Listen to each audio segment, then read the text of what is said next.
Утре се навршуваат 39 години од раѓањето на Тоше.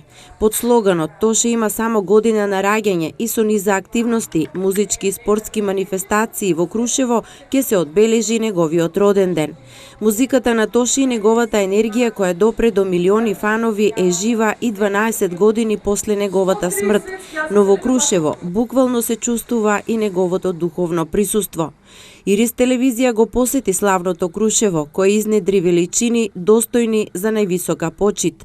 Спомен куќата на Тодор Проевски со својата поставеност и архитектонска оригиналност и со над 350 експонати на вистински начин ја презентира музичката кариера, но и длабоките хумани вредности кои го красат Тоше.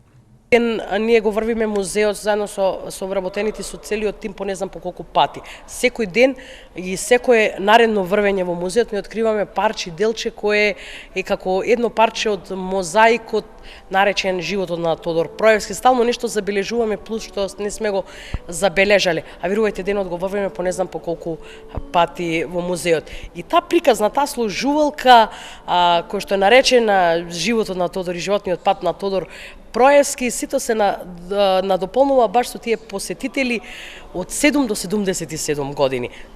12 години по смртта, конечно се гради и вечното почивалиште на Тоше.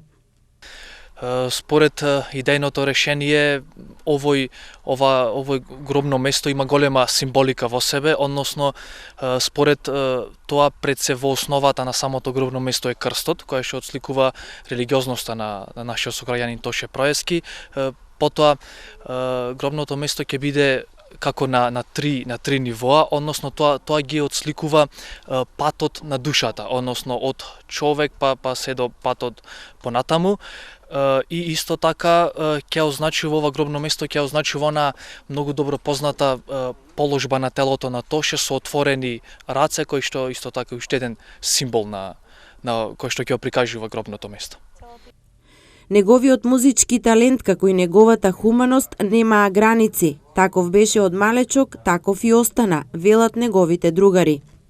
Тоше многу ретко зборуваше за таа негова страна. Повеќе веруваше во тоа дека човек треба да повеќе да направи, а не повеќе да зборува.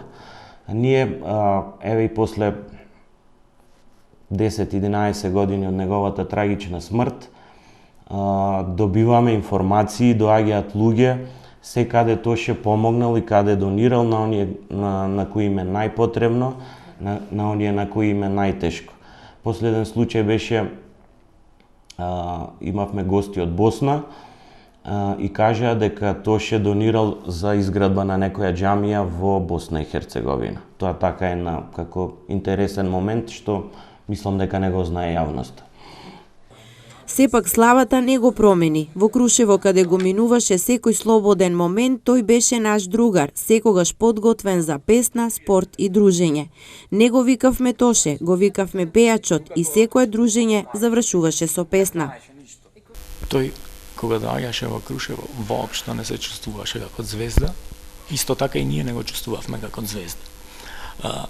Од центарот на град, кога доаѓаше со своето возило, од центарот на градот до неговата куќа има 2 минути со возење. Тој си одеше за 40 минути дома, на секој пола метар се стануваше, се поздравуваше со сите луѓе, како сте, добри сте. На 12 години од смртта на Тоше, Македонија го слави неговиот роден ден. Да беше жив, ке полнеше 39 години. Физички не е меѓу нас, меѓутоа духот на Тоше и тоа колку силно живее во Крушево, посебно во храмот Свето Преображение. Не е флоскула дека Тоше има само година на раѓање.